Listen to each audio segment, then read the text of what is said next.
I was writing a script on destroying news laundry because they're doing too much nowadays. I just swiped my phone and I saw a lot of messages from people asking me to do a video on Lakshadweep. I wondered what's going on.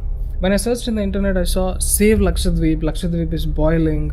I was like, what so wrong is happening there? What's going on? I was searching.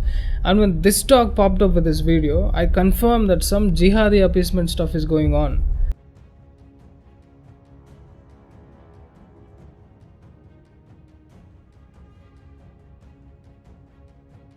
तो जितनी भी बची कुछ ही democracy थी लक्षद्वीप में रहने वाले लोगों के पास, उसे भी चूस लिया गया। अब एक बारी जो एमपी चुनते हैं ये 5 साल में, उसे इग्नोर कर दो तो उसके अलावा ये अपने इलेक्टेड ऑफिशियल्स को बस पंचायत के लेवल पर ही चुन सकते हैं। और पंचायत के पास से 5 डिफरेंट एरियाज से पावर्स को हटा दिया गया। Education, health care, agriculture, animal husbandry और फिशरीज के सेक्टर में यहां से पंचायत की पावर्स छीन ली गई। कुछ लोग कहते हैं कि पंचायत से education, health care, animal husbandry और फिशरी डिपार्टमेंट छीन लिए जा रहे हैं। ये वो कुछ आर्टिकल्स के बेसिस पर कहते हैं, और शर्म की बात यह है कि इन्होंने ये रेगुलेशंस पढ़े नहीं। आप खुद जाकर ये रेगुलेशन पढ़िए, उनके ओरिजिनल डॉक्यूमेंट में लिखा है कि ये सारे के सारे डिपार्टमेंट अभी भी पंचायत के अंडर ही आते हैं। तो इस तरह की फेक न्यूज़ से तो आपको बिल्कुल बचना चाहिए। दूसरा, नई पंचायत रेगुलेशंस प्रपोज करी गई हैं कि जिन लोगों के 2 से ज्यादा बच्चे हैं वो इनएलिजिबल हो जाएंगे इलेक्शंस कंटेस्ट करने के लिए लक्षद्वीप के अंदर। बड़ा ही इंटरेस्टिंग लॉ है। आप सोचोगे कि पूरे देश में क्यों नहीं लगा देते ये लॉ,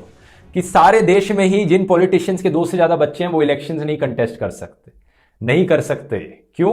क्योंकि इसका मतलब यह होगा कि 303 में से जो बीजेपी एमपीज इलेक्ट हुए हैं उनमें से 96 बीजेपी एमपीज ऑटोमेटिकली डिस्क्वालीफाई कर जाएंगे क्योंकि उनके 2 से ज्यादा बच्चे हैं। यानी तकरीबन 1/3 बीजेपी एमपीज के 2 से ज्यादा बच्चे हैं। तो सवाल यह उठता है कि सिर्फ लक्षद्वीप में ही ऐसा नॉनसेंस कानून क्यों बनाया जा रहा है? क्या कोई ओवर पॉपुलेशन की प्रॉब्लम है लक्षद्वीप में?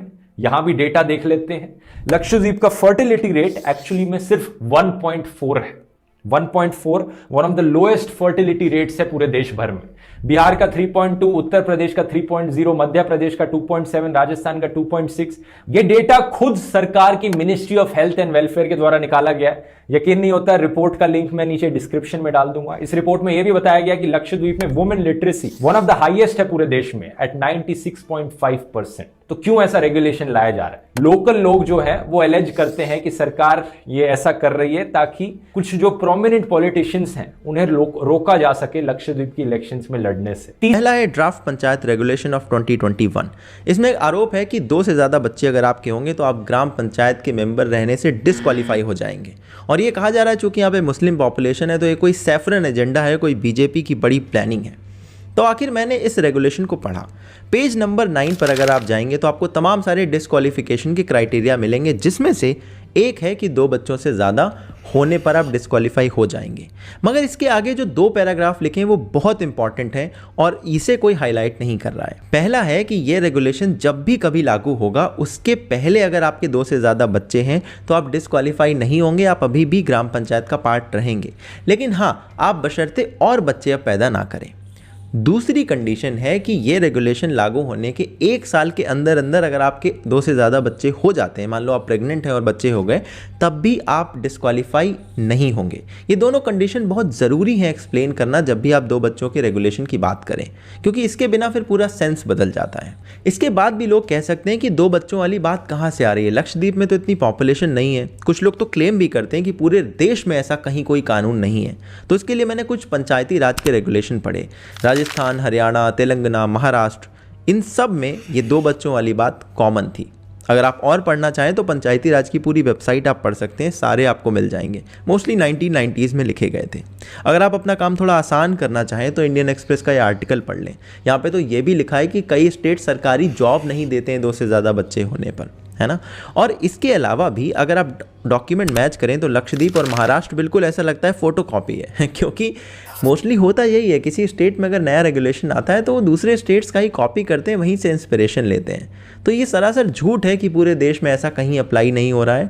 और ये बात देखने में लगती है कि बाकी स्टेट में जो चीज़ें चल रही थी उन्होंने कॉपी करके यहाँ पे डाल दी हैं। तीसरा, लक्षद्वीप के लोग अलेज करते हैं कि प्रफुल्ल के पटेल ने ही कोविड को फैलाया है उनके आइलैंड पर। ऐसा क्यों? क्योंकि पिछले साल जब पूरे देश में कोविड की पहली वेव आई थी, लक्षद्वीप आइलैंड्स में एक भी केस नहीं था कोरोना का, क्योंकि स्टैंडर्ड ऑपरेटिंग प्रोसीजर ये था कि कोई भी अगर लक्षद्वीप में आएगा तो पहले तो उन्हें टेस्ट कराना पड़ेगा और टेस्ट कराने के बाद उन्हें 14 दिन तक क्वारंटीन में रहना पड़ेगा। लेकिन जब प्रफुल्ल के पटेल एडमिनिस्ट्रेटर बने तो इन्होंने रूल्स को बदल दिया। नई गाइडलाइंस में कहा गया कि बस आपको एक नेगेटिव आरटी-पीसीआर टेस्ट की जरूरत है और फिर आप आ सकते हैं इन आइलैंड्स के अंदर। नतीजा क्या हुआ इसका? जनवरी 2021 में पहला कोविड केस देखने को मिला लक्षद्वीप में, और आज के दिन क्या सिचुएशन है? 6000 से ज्यादा टोटल केसेस हैं और 24 से ज्यादा लोगों की डेथ्स हो चुकी है। अगर ये एक सिंपल सा रूल ना चेंज किया जाता तो क्या ऐसा होता? शायद नहीं। Next one. Islamists claim administration's decision to relax quarantine norms resulted in COVID-19 cases. There was a court case on this. Alright. Do you know there is something known as Disaster Management Authority?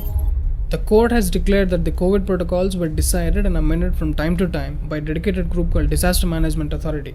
It's not the administration who decides. You can't be this foolish to blame everything on the government all the time. Just watch my videos for more clarity on COVID blame. अब लक्षद्वीप पर आते हैं। लक्षद्वीप में एक नए law का draft introduce किया गया है जिसका नाम है prevention of anti social activities या एंटी गुंडा एक्ट। बेसिकली ये अलाउ करता है कि किसी भी इंसान को डिटेन किया जा सकता है बिना पब्लिक डिस्क्लोजर के फॉर अप टू 1 ईयर। अब क्या सेंस बना इसके पीछे? कुछ लोग कहेंगे बड़ा क्राइम रेट बढ़ने लग रहा है लक्षद्वीप में, क्राइम की प्रॉब्लम बहुत ज्यादा होगी इसलिए ये एक्ट्स इंट्रोड्यूस किए जा रहे हैं। इसी तरह की जस्टिफिकेशन देते हैं ना ये अंधे लोग जो होते हैं जो हर चीज को सपोर्ट करते हैं। अब मैं इसका भी डेटा आपको दिखाता हूं। पूरे देश में लक्षद्वीप का क्राइम रेट लोएस्ट है, तो भाई किसके लिए इंट्रोड्यूस किया गया है ये? अगर क्राइम रेट लोएस्ट भी ना होता ना तो भी सेंस नहीं बनता ऐसे लॉज बनाने का, क्योंकि ये laws principle of natural justice के अगेंस्ट जाते हैं, डेमोक्रेसी के अगेंस्ट जाते हैं। तो किस रीजन के लिए बनाया जा रहा है नया लॉ? लोकल लोगों का कहना है कि प्रफुल्ल के पटेल इसे इस्तेमाल करेंगे उन लोगों को जेल में डालने में जो उनके डिसीजंस को क्रिटिसाइज करते हैं या जो उनके खिलाफ प्रोटेस्ट करते हैं। तो Islamists claim Lakshadweep Islands are crime free or the crime rate is very less. And they think we are idiots sitting with cauliflower in our ears to get convinced by it. There is a significant amount of crime happening at Lakshadweep, and here is the fact. Illegal berthing of foreign vessels at Lakshadweep. The Customs Department has sent reports to central government alerting about vessels suspiciously anchoring there close to Lakshadweep, which often go unnoticed by police. Whether they contain bombs, acid packets, or ammunition, or drugs, or black money, gold, diamonds, nobody knows. Isn't this a security concern? It's a serious security concern. Hence, Prafull Patel tightens the law. Bigots come on street protesting against it, doesn't matter. Prafull Patel ji tightens the law. Most disgraceful fact here is the number of crimes doesn't appear in the records. Nobody reported it. Crime not being reported is not an indication that there is no crime. Low IQ idiots, whom are you trying to brainwash here? The 35 islands of Lakshadweep, which have a population of 64,000, have a total of 349 policemen in 9 police stations. And a lot of crimes happen unrecorded. Policing is so ineffective there. This lack of legal system has naturally created a parallel legal system, local gundas and gangs that administer justice themselves. And now if the administration wants to strengthen the tourist sector, the perpetrators there, how dangerous it is for the tourists? No further explanation is needed as to why Lakshadweep needs the Gunda Act. But these bigots are opposing it. Why? Because how can their pickpocketers friends survive? How can their rapist friends survive? Their batch will be under serious threat, so they protest. Second claim. Islamists oppose stronger measures to check smuggling and distribution of alcohol and drugs. Fact. 3,000 crore worth of drugs were seized by the Coastal Guard of Minika Island. 3,000 crores. And these bigots give bullshit advices as to how we can direct the funds of Central Vista project to COVID relief. What to say about that? NDTV reports in 2019, Lakshadweep reviews security or reports of movement of ISIS terrorists. We already know about the Sri Lankan terror attack on 21st April 2019, where 8 blasts happened in and around the Colombo, claiming over 250 lives. The Islamic State had claimed responsibility for the attack. The intelligence report said that these terrorists set to Lakshadweep Islands after that. And when Prafull Patel strengthens the law, these bigots say it's an RSS ploy. ये है prevention of anti social activities act यानी कि पासा, या फिर जिसे गुंडा act भी कहते हैं। इसके तहत कहा जा रहा है कि जो भी बूटलेगर या dangerous person, human trafficker, property grabber या सेक्सुअल ऑफेंडर, इस तरह के तमाम सारे वर्ड्स हैं, आप सबकी इसमें डेफिनेशन भी दी गई है। इनके लिए एक्ट है, कह रहे हैं कि प्रिवेंटिव डिटेंशन किया जा सकता है 1 साल तक का बिना डिक्लेयर किए। सवाल ये कि पासा अचानक से क्या है और ये कहाँ से आ गया लक्षद्वीप में। तो आपको पता चलेगा कि पुडुचेरी में 2008 में, गुजरात में 1985 में, महाराष्ट्र में 1981 में और राजस्थान में 2006 में इस तरह के सेम एक्ट यहाँ पर लगाए गए थे। और इस समय इंटरेस्टिंगली कांग्रेस पुडुचेरी में पासा का विरोध कर रही है, मगर कई स्टेट्स में कांग्रेस ही ये इस तरह के कानून लाई थी और 2 स्टेट्स में तो अभी भी रूल कर रही है जहाँ पर ये कानून एग्जिस्टिंग है। अच्छा, ये भी कहते हैं कि लक्षद्वीप में क्राइम रेट तो 0 है, फिर इसकी क्या ज़रूरत है। बट इस बात की पोल तो तमाम लोग खोल चुके हैं। 2018 में एक संस्था ने बताया था कि चाइल्ड ट्रैफिकिंग के मामले लक्षद्वीप में रिपोर्ट नहीं हो रहे हैं, इसलिए पेपर पे क्राइम कम है, असलियत में ज़्यादा है। 2019 में यहाँ पर ISIS के कुछ टेरर मॉड्यूल्स की एक्टिविटी देखी गई थी, जिसके लिए यहाँ पर विजिलेंस को बढ़ाया गया था। इसी तरह के मॉड्यूल्स की एक्टिविटी केरला में भी देखी जाती है और चूंकि केरल और लक्षद्वीप के बीच में सीधा कनेक्शन है, इसलिए लक्षद्वीप पर और ज़्यादा ध्यान देने की ज़रूरत सरकार को महसूस होती है। और इसी साल 2021 में लक्षद्वीप के कोस्टल गार्ड्स ने AK-47 और 300 किलोग्राम हेरोइन वहाँ पर बरामद करी है। तो ये कहना कि यहाँ पे क्राइम नहीं है, ये शायद गलत होगा। लेकिन हाँ, ये जो पासा वाला एक्ट है ये कॉम्प्लिकेटेड है। गुजरात में हाईकोर्ट ये कह चुका है कि इसकी कुछ गलत तरह से यूसेज भी पुलिस करती है, तो इसका जो इम्प्लीमेंटेशन है ग्राउंड पर, उस पर सख्त निगरानी की ज़रूरत है। मगर ये दोनों बातें कहना कि लक्षद्वीप में क्राइम 0 है या फिर ये एक्ट सिर्फ लक्षद्वीप में लग रहा है, ये गलत है। अगवा एक नई लक्षद्वीप डेवलपमेंट अथॉरिटी क्रिएट करी गई है। ऐसा कहा जाता है कि इससे बड़े बड़े कॉरपोरेट्स को लक्षद्वीप की जमीन बेच देना बहुत आसान हो जाएगा और वहां की जो नेचुरल बायोडाइवर्सिटी है और इकोसिस्टम है उस पर एक बहुत बड़ा खतरा पहुंचेगा। प्रफुल्ल पटेल का कहना है कि वो एक स्मार्ट सिटी बनाना चाहते हैं लक्षद्वीप में। बताइए, लक्षद्वीप के अंदर एक स्मार्ट सिटी बनाएंगे जो इतने छोटे छोटे आइलैंड्स हैं जहां पर इतने अच्छा नेचर प्रिजर्व हो रखा है, और बाकी देश का क्या। मतलब प्रफुल्ल पटेल से कोई पूछे, उनके मित्र नरेंद्र मोदी जी 7 साल से क्या करने लग रहे हैं मेनलैंड इंडिया में। पूरा देश पड़ा है, बनाओ स्मार्ट सिटी। कितनी बनाई वहां पर अभी तक स्मार्ट सिटी। अगला और आखिरी रेगुलेशन है लक्षद्वीप डेवलपमेंट अथॉरिटी 2021। इसके तहत कहा जा रहा है कि गवर्नमेंट के पास पावर्स होंगी कि किसी भी ज़मीन को नोटिफाई कर सके एक्वायर करने के लिए। यहाँ का एडमिनिस्ट्रेशन कहता है कि हमने एक एक्ट को यूज़ करा है इसे ड्राफ्ट करने के लिए, और उस एक्ट को 2013 में पास करा गया था। इस एक्ट का नाम है right to fair compensation and transparency in land acquisition, rehabilitation and resettlement act. इसके तहत उन्होंने सारे इसमें कानून लिखे हैं कि कैसे कहाँ पर लैंड एक्वायर की जा सकती है, कैसे उसको रिहेबिलिटेट करना है वहाँ के लोगों को या कॉम्पनसेट करना है। कुल 64,000 लोग हैं, हो सकता है कुछ लोग इससे प्रभावित हों, क्योंकि उस लैंड को ये लोग एक्वायर करके वहाँ पर डेवलपमेंट करेंगे ताकि और टूरिस्ट को बुलाया जा सके, ऐसा एडमिनिस्ट्रेशन का कहना है। इस बात को हाई कोर्ट में केरल में चैलेंज करा गया, तो हाई कोर्ट ने इन्हें 2 वीक का समय दिया है कि आप अपना रिप्लाई फाइल करें, जिसमें एडमिनिस्ट्रेशन अपना रिप्लाई फाइल करेगा। हालांकि लोकल्स के मन में इस बात को लेकर एप्रीहेंशंस हैं। उनके जो रिसेंटली बोट हाउसेस थे उनको एनक्रोचमेंट बताकर तोड़ दिया गया, तो वो कहते हैं कि इस तरह के नए कानून आएंगे तो हमें तो और कहीं दिक्कत ना हो जाए। प्रफुल्ल के पटेल गुजरात स्टेट से आते हैं और गुजरात में अल्कोहल बैंड है बिहार की तरह। तो आप सोचोगे कि उनकी जो थिंकिंग होगी उसी थिंकिंग को लक्षद्वीप में भी अप्लाई करेंगे, लेकिन नहीं। लक्षद्वीप में एक्चुअली में अल्कोहल पहले से ही बैंड थी। प्रफुल्ल पटेल ने उसका उल्टा ही किया। अभी तक सिर्फ लक्षद्वीप के एक आइलैंड के एक रिजॉर्ट पर एक शराब का ठेका था।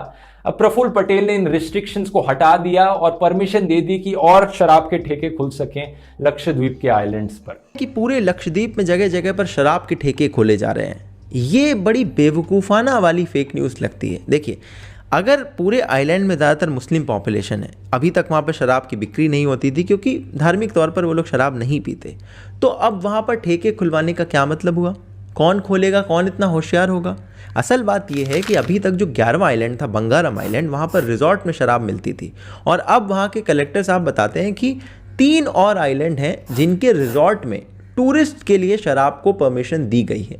जगह जगह पर ठेके खुलवाने जैसी कोई बात नहीं है, तो ऐसी फेक न्यूज़ आप प्लीज़ थोड़ा सा अवॉइड करें। पॉइंट को इतना बड़ा पॉइंट नहीं है, लेकिन इसे मेंशन करना जरूरी है क्योंकि ये दिखाता है कि कैसे बेमतलब पे वहां रहने वाले लोगों को तंग करने की कोशिश करी जा रही है। अब एक लक्षद्वीप में बीफ बैन लगा दिया गया है। अगर आपको नहीं पता, लक्षद्वीप में रहने वाले लोगों का जो कल्चर है वो मलयाली कल्चर से, केरला में रहने वाले लोगों के कल्चर से काफी सिमिलर है। तो वहां पर लोग बीफ खाते हैं ट्रेडिशनल। तो जबरदस्ती, मतलब जब पता है कि वहां रहने वाले लोगों को के कल्चर का ये पार्ट है, फिर भी उन पर एक बीफ बैन थोपा जा रहा है। दूसरा है एनिमल प्रिजर्वेशन रेगुलेशन। इसको लेकर लोग कहते हैं कि ये एक तरह का बीफ बैन है यहाँ पर, लेकिन अगर आप ध्यान से पढ़ें और इसमें क्या लिखा गया है वो पढ़ें तो आपको ज़्यादा अच्छे से समझ में आएगा। इसके अंदर लिखा गया है कि अगर आप कोई भी जानवर को स्लॉटर करना चाहते हैं वहाँ पर, तो आपको लोकल अथॉरिटी से रिटन परमिशन लेनी होगी। लोकल अथॉरिटी आपके एनिमल को जज करेगी, फिर आपको परमिट देगी, is it fit to be slaughtered. ये परमिट आपको तब नहीं देगी जब बहुत सारी इसमें कंडीशन लिखी हैं जो मैच ना होती हो। उनमें से एक कंडीशन है कि अगर एनिमल है काऊ, काफ, बुल या बुलक, तो आपको परमिशन नहीं मिलेगी। और इस तरह के कानून बनाने का बेसिस हमारे कॉन्स्टिट्यूशन के आर्टिकल नंबर 48 से आता है, जहां पर काउ स्लॉटरिंग को रोकने के लिए आप कानून बना सकते हैं। पहले तो कॉन्स्टिट्यूशन असेंबली की डिबेट में कहा गया था कि इसको एनफोर्सेबल करते हैं, लेकिन फिर कहा गया कि चलिए छोड़िए, ऐसे डायरेक्टिव रखते हैं ताकि अपने अपने लोग कानून बना सकें, हर स्टेट वाले। अब मोस्टली हमारे स्टेट ने कानून बना लिए हैं, लक्षद्वीप ने भी उसी तरह का कानून बनाया है।